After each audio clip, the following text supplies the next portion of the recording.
Hey folks, welcome to my channel. My name is Maria Brew from Brew and Associates. Happy to be doing videos again. I'm doing it from home, as you can tell. So it's good to be able to continue recording to address the topics that you've expressed interest in. I want to start or discuss in this video a complaint that was presented by one of the subscribers with regards to the process in the Dominican Republic. For some reason, we were not able to, we lost the comment, but the person was advising that it looks like he went through the process with immigration for renewal of his residency. They had delays, which is very common. And due to the delays, when he went to renew his cedula, which is the Dominican ID, because you get a residency card issued by the immigration department, and then you get a state ID or a national ID called a cedula, which is separate from the residency card, but it's what most people use whenever they're doing transactions here in the country. So the residency card is issued by the immigration department, and then the cedula is issued by a state agency called La Junta Central Electoral, also known as the JCE for short. So he was complaining that due to the delays that took place with the renewal of his residency card, he ended up paying late fees when he went to renew his cedula. And the late fees were 1,000 pesos per month, which to those of you who aren't, who have trouble converting it, 1,000 pesos would be, let me just see at the current rate, it's about $17 per month. And it seems like it was a significant delay, so he ended up paying a couple of dollars. And he was quite upset because he says that it's unfair that he's charged for late fees by the JCE when he renews his cedula when the delay was caused by immigration. So these two agencies, immigration and the JCE, are not linked at all. They're autonomous. So they don't work in conjunction with the other, except to verify status. So if you're going to get your cedula renewed, it is necessary to present a renewed residency card. So one depends on the other, even though the agencies do not work together. Okay, they're autonomous.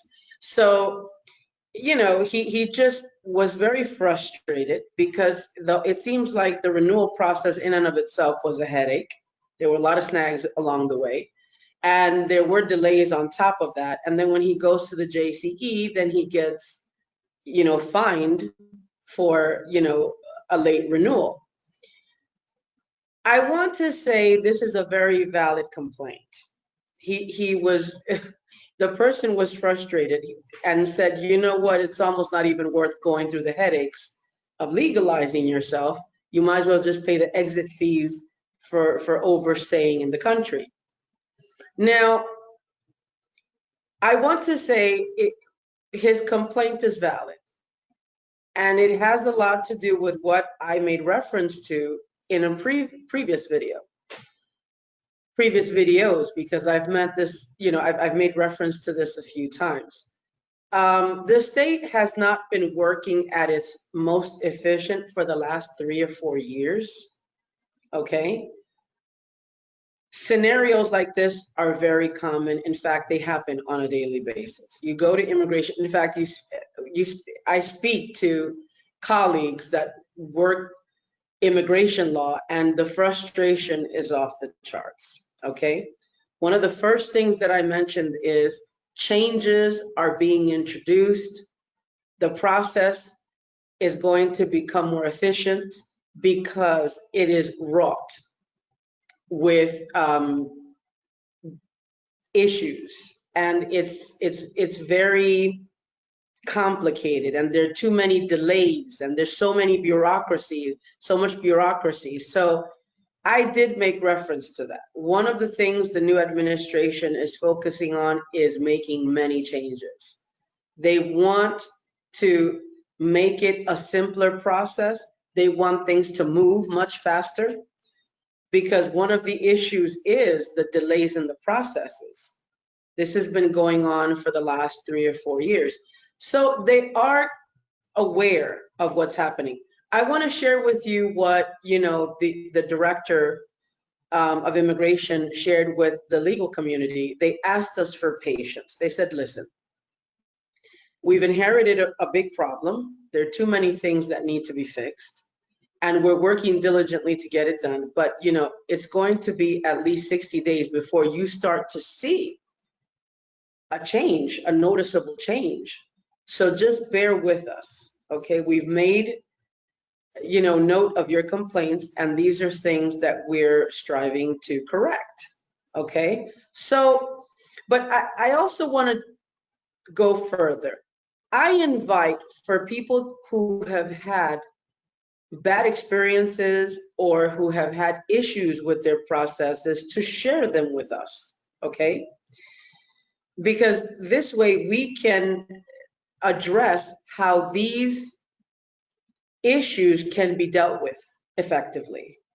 We can share with you what we do whenever we come across these snags that, inevitably arise in processes, all right?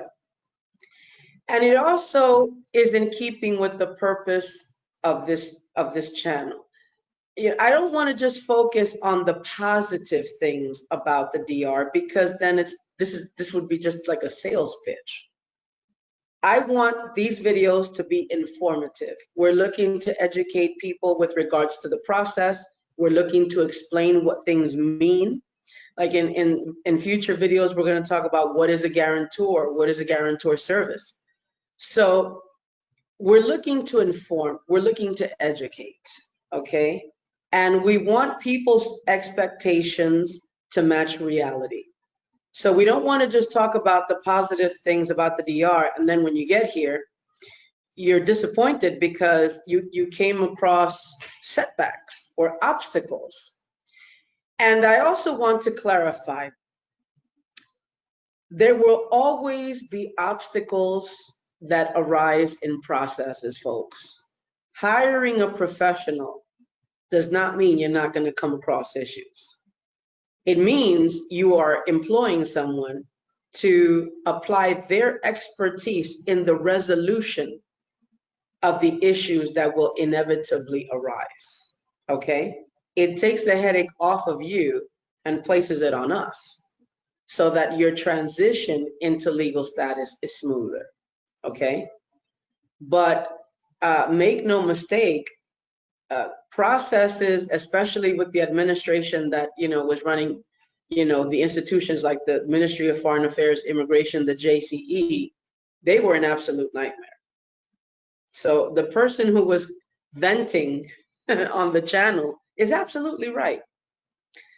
And so I invite people, share your experiences. And another reason for doing so, besides, getting us to, help you address these issues that come up, I don't mind letting you know that I forward these comments and questions or observations, because there have been a few, to the powers that be. I forward these. I let them see the opinion of the foreigners that are connecting to my channel, so that they can see, or they can tune in to the mindset of the foreigners considering obtaining legal status in the Dominican Republic. Some have made suggestions, and all of these get forwarded. So it's a way of giving you a voice, so that you're not just telling me in the off chance that I will tell someone in office. It's actually getting to them. They're actually reading it. I share these. So by all means, any observation, any complaint, any experience you've had, share it with us. We want to hear it, okay? And, you know, I'm sure that sharing this information and hearing what is happening or what is being done to ameliorate the problem is going to make you feel better about continuing to keep your legal status in the country. And I hope these videos are, you know, I've been very appreciative of the feedback that I've been getting. I hope they continue to be helpful. So keep posting any questions you may have, any issue you want to address, anything you need explained, and we will be happy to address it. Okay? Take care and see you next time.